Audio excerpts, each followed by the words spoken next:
के संबंध खराब हैं, तो एक जिसे कहते हैं ना जियो स्ट्रेटेजिक वातावरण में क्या बदलाव आएगा, वो एक अलग पक्ष है। आज हम उस पर बात नहीं कर रहे हैं, जैसे अभी आपने कहा। और ये अनारकली कौर जी जिस प्रकार की भावनाओं की अभिव्यक्ति उनकी हुई, एक दूसरा पक्ष है, वो है मानवीय संवेदना का पक्ष और आइडियोलॉजी का पक्ष। यह भी तय करना होगा कि इस दुनिया में या इस समय के आज के 21वीं सदी के समाज में कौन सी विचारधारा आगे बढ़े। जो कष्ट उन्होंने बताया, जो दुनिया आज देख रही है, मैं पूरी विनम्रता से कहना चाहूंगा अंजना जी, जो लोग ये कहते हैं ना डेवलपमेंट की बात करो, पढ़ाई लिखाई की बात करो, बाकी में क्या रखा है, तो मैं याद दिलाना चाहता हूं केवल 1950 और 60 तक काबुल की आबादी में 1/3 से अधिक हिंदू और सिख थे। सबसे ज्यादा पढ़े लिखे थे, सबसे ज्यादा बिजनेस कंट्रोल कर रहे थे। और क्या हुआ, आज एक लिविंग जनरेशन में हश्र यहां तक पहुंच गया।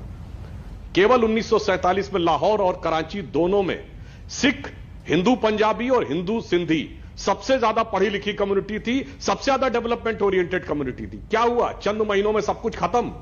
1990 में कश्मीरी हिंदू, कश्मीरी पंडित, श्रीनगर में सबसे पढ़ी लिखी कम्युनिटी, सबसे डेवलपमेंट कम्युनिटी, सब कुछ खत्म। ध्यान दीजिए, डेवलपमेंट पे भी ध्यान दीजिए, पर साथ ही साथ यह भी ध्यान दीजिए कि खतरनाक किस्म के विचार अगर समाज के अंदर आकर स्थान बना लेते हैं, जैसे कोरोना का काल था, तो सब कुछ ठीक है मगर मुंह पे मास्क भी होना चाहिए। जरा सी सावधानी हटी और अगर वायरस अंदर आ जाए तो आपकी इम्यूनिटी इतनी मजबूत होनी चाहिए कि उसको समाप्त कर दे। अन्यथा क्या हश्र होता है वो सबके सामने दिखाई पड़ रहा। और मुझे एक बात और याद आती है अंजना जी, जिस प्रकार का महिलाओं के प्रति व्यवहार, उसके पूर्ववर्ती प्रमाण और आज के प्रमाण दिखाई पड़ रहे हैं। कहां जाती हैं आज की जो भारत की महिला एक्टिविस्ट हैं। याद करिए, एक वो सीन आपको याद है ना, ट्विटर के ग्लोबल सीईओ के सामने खड़े होकर स्मैश ब्राह्मणिकल पैट्रियार्की, आज तालिबानी पैट्रियार्की के नाम के ऊपर, अरे कम से कम मुनव्वर राणा, शफीकुर रहमान बर्क, सज्जाद नोबानी, असदुद्दीन ओवैसी के खिलाफ न धरना करो भाई, एक बयान तो दे के दिखा दो। अब सबके मुंह में दही जम गए। बोलेंगे अभय दुबे जी। यह दर्शाता है कि ईमानदारी से महिला अधिकारों के लिए कोई नहीं कहना चाहता, सब के सब इस विषय पे अपने राजनीतिक निहितार्थ सिद्ध करना चाहते हैं। अभय दुबे जी, सीधा आपने को बोला है उन्होंने। मेरे अभिन्न मित्र एक नाम छोड़ दिए, इसमें एक नाम भूल गए, असदुद्दीन ओवैसी, मुनव्वर राणा के साथ मोदी सरकार का नाम भी जोड़िए। भारत सरकार की नीति क्या थी अफगानिस्तान को लेकर, जानते हैं आप? Afghan led, Afghan owned and Afghan controlled सरकार हम चाहते थे वहां। मोदी सरकार ने इसको तब्दील कर दिया, सुधांशु त्रिवेदी जी, इस परिभाषा को उन्होंने कर दिया ISI led, Taliban owned and Pakistan control.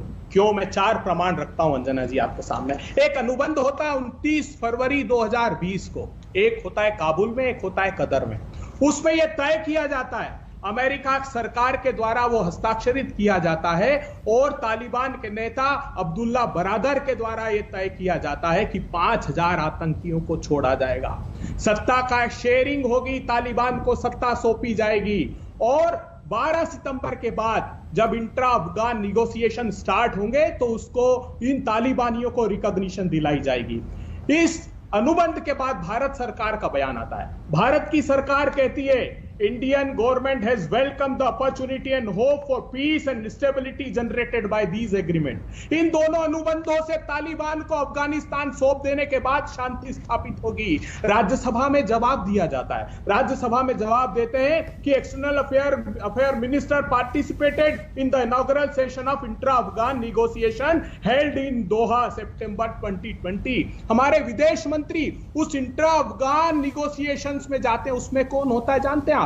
उसमें होता है तालिबान और कतर के special envoy conflict resolution, Qatar Majed Al Qahtani कहते हैं कि भारत के विदेश मंत्री मुझसे तो मिले ही मिले, तालिबान के साथ भी भारत की चर्चा हुई। ये बात यही नहीं रुकती अंजना जी, ये इतना साधारण नहीं है, ये सब कुछ नियोजित है। मोदी सरकार इस पूरे खेल में शामिल है, इतिहास साक्षी है। 2012 में जब ओबामा थे तब भारत ने क्या नीति अपनाई थी? साफ शब्दों में दोनों देशों ने कहा था, महिलाओं की सुरक्षा और प्रजातंत्र की सुरक्षा के साथ तालिबान को वो नहीं सौंप सकते।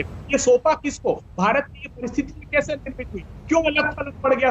ठीक है सुधांशु जी से मैं इस पर जवाब लूंगी, छोटा सा जवाब सुधांशु जी, क्योंकि मैं दो बहुत खास महिला मेहमान मेरे साथ हैं जो अफगानिस्तान की परिस्थिति पर बोलेंगे। ठीक है,